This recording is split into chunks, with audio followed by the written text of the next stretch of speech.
4 PM news network में दोस्तों आपका स्वागत है। मैं हूं आपके साथ राशिद ज़हीर। मोदी जी ने आपदा में अवसर बताया था।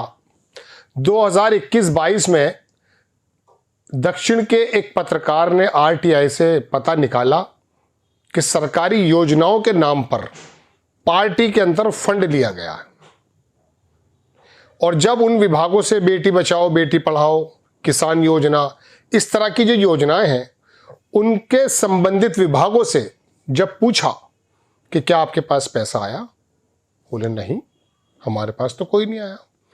614 करोड़ और मालूम नहीं कितना बड़ा ये घोटाला सामने आ रहा है मोदी जी के राज में। वायर ने रिपोर्ट छापी। बड़ी डीप डाइव जर्नलिज्म वो लोग करते हैं। आम जन में आसान लफ्ज़ों में बताना संभव नहीं होता है।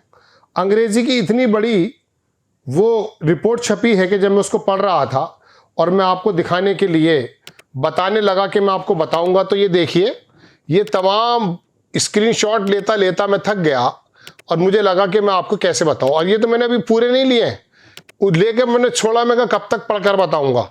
फिर बाकायदा इसको रीड किया। रीड करने के बाद फिर पता चला कि ये कहानी क्या है। वो कहानी जो इसमें लिखी है वो मैं आपको थोड़ा सा हिंदी में आराम से समझाने की कोशिश करता हूं। हुआ यह है कि 2021 और 22 के बीच में, ये अंग्रेजी में है, मैं आपको थोड़ा सा जितना मैं समझाऊं वो मैं आपको बता रहा हूं। इसमें सरकारी योजनाओं के नाम पर जो पार्टी ने फंड इकट्ठा किया है उसका RTI से खुलासा हुआ है। वो खुलासा दक्षिण के अंदर एक पत्रकार हैं, उन्होंने उसको खुलासा किया और जब प्रधानमंत्री से भी पूछा ऑफिस से तो कोई जवाब नहीं मिला, अलबत्ता दूसरे विभागों ने जवाब दिया। हुआ यह है कि ये चेन्नई के वरिष्ठ पत्रकार हैं, इनका नाम है BR अरविंदाक्शन। ये इन्होंने दायर की एक सूचना और उसमें जवाबों से पता ये चला दोस्तों कि भारतीय जनता पार्टी ने BJP से, ये अंग्रेजी में लगा हुआ है आपके ऊपर वायर का, मैं सिर्फ हिंदी में आपको बता रहा हूं, 2021-22 में जो स्वच्छ भारत है, बेटी बचाओ बेटी पढ़ाओ और किसान सेवा जैसी जो केंद्रीय सरकार की कल्याणकारी योजनाएं हैं उन पर दान इकट्ठा किया था। मोदी जी ने भी 1000 रुपये फौरन पर्ची ली, नड्डा साहब, दुनिया भर के लोगों ने। बाकी लोगों ने फिर कहा, आपको शायद वो PM केयर फंड याद आ रहा होगा, लेकिन फिलहाल यहीं रही है।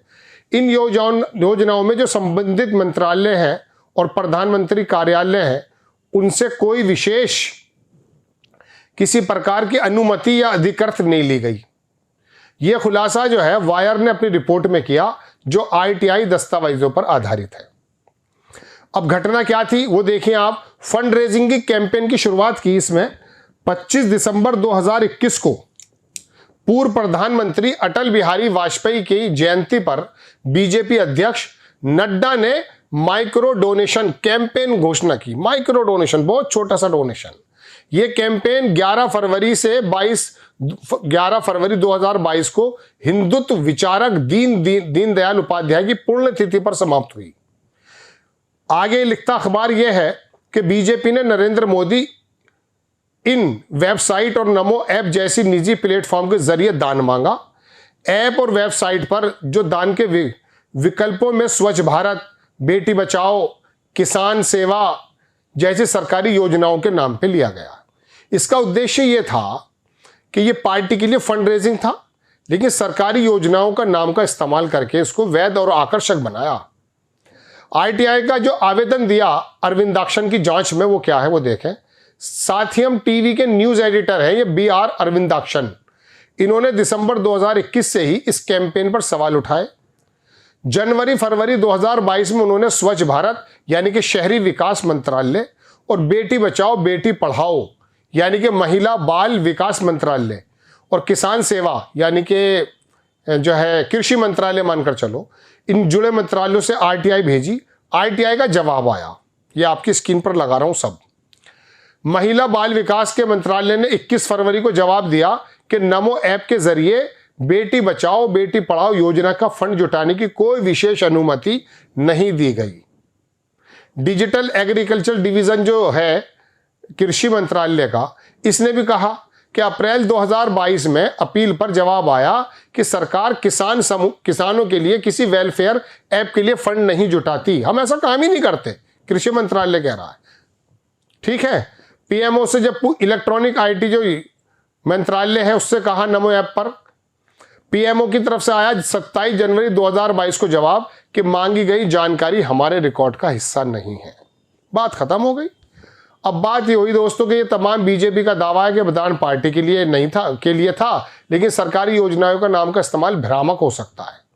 फंड की जो राशि है वो 2021 और 22 में बीजेपी को कुल मिलाकर 614 करोड़ रुपए दान में मिले, एडीआर की रिपोर्ट के अनुसार। ठीक है।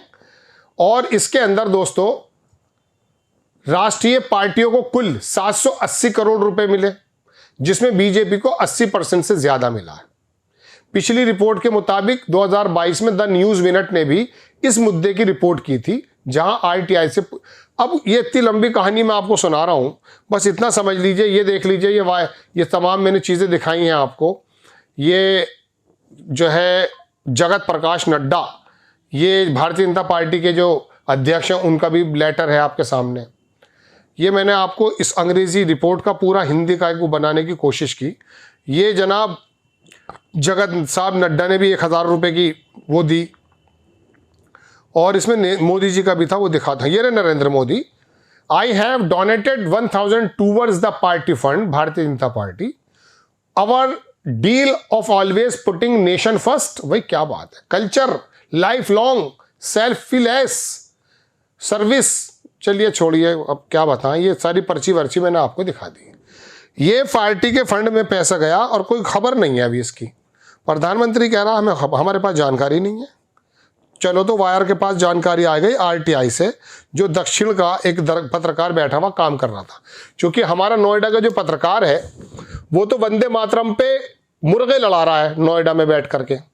तो मेरी जिम्मेदारी ये बनती है कि जिन लोगों की ये मेहनतें हैं, वायर में छापी है, आरटीआई डाली है दक्षिण के इस पत्रकार ने, और ये डीप डाइव जर्नलिज्म करके, चूंकि ऐसे माहौल में ऐसा खुलासा करना इनके गले में फंदा डालने के बराबर है।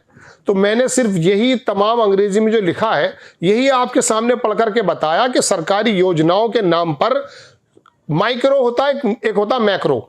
माइक्रो लेवल पर फंड 1000 रुपए का तो प्रधानमंत्री, बाकी 614 करोड़ रुपए जमा हो गए। अब इसके अंदर मालूम है क्या होता है, आंख मार दी जाती है जिन जिन के काम कराने, तू इसमें दे दे यार, वो पैसे आ जाते हैं। वही तमाम, अब बताएगा कौन, ये जिम्मेदारी तो थी नोएडा के उनकी, जो वहां बैठा है पूरा का पूरा समूह, लेकिन वो कैसे बता देगा, कैसे खाते हो, कैसे पहनते हो, कैसे चलते हो, एक फकीरी नजर आती है उसको, तो इस काम से फुर्सत नहीं है। रूबे का लियाकत, वो तो मोदी जी की एनर्जी पर बहुत ज्यादा सम्मोहित है। कैसे कर लेते हैं आप काम, थकते नहीं आप, हम तो थक जाते हैं। ये इनकी हालत। तो दोस्तों बात यह है कि सामने आपके आई नहीं है, वरना दर्जनों नहीं सैकड़ों हजारों घोटाले होंगे। अब ऐसे समय में जब मीडिया बिक चुका, तमाम तंत्र नतमस्तक होके पड़े हुए कदमों में, तो कौन बताएगा। इन लोगों को सलाम है जिन लोगों ने ये रिपोर्ट छापी है, जिन लोगों ने ये मेहनतें की हैं।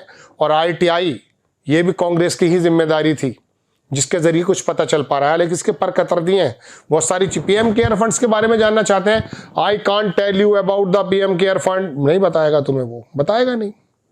आपको खबर अगर अच्छी लगती है, चैनल को, हमारा काम मैंने आपको क्या बताया, देखिए हमारे बहुत सीमित संसाधन हैं, जगह जगह जाकर के हमारे रिपोर्टर्स की कोशिश करते हैं, लेकिन पूरे भारत में नहीं फैल सकते। ये तो इन लोगों का काम है, जो ये कॉर्पोरेट लोग जो चला रहा है, अडानी अंबानी चला रहे हैं ना, ये अडानी ने आके खरीद लिया एनडीटीवी, अलग ही हो गया, सारे के सारे बागड़ बिल्ले एनडीटीवी में भाग रहे हैं अब अडानी के खरीदते ही। जब तक प्रणव रॉय और रवीश कुमार चला रहे थे, जब कोई था नहीं वहां, वो बेचारे लिमिटेड प्रोग्राम बनाते थे। अब सारे के सारे टाई बेल्ट पहन के राहुल कमल जैसा पहुंच गया वहां पर, बड़े मोटे मोटे पैकेज मिल रहे हैं। अडानी 1500 रुपये महीना थोड़ी ना देगा, बहुत मोटे पैसे देगा। ये जो बेचारे कर रहे हैं ना, इनके पास संसाधन नहीं है, हमारे पास संसाधन नहीं है। हम इन डीप डाइव जर्नलिज्म को अपनी आम सी जबान में बताकर, चूंकि हमारा आम आदमियों से ज्यादा वास्ता है, उनके सामने रख देते हैं। अच्छी लगती है आगे बढ़ा दीजिए। जय हिंद।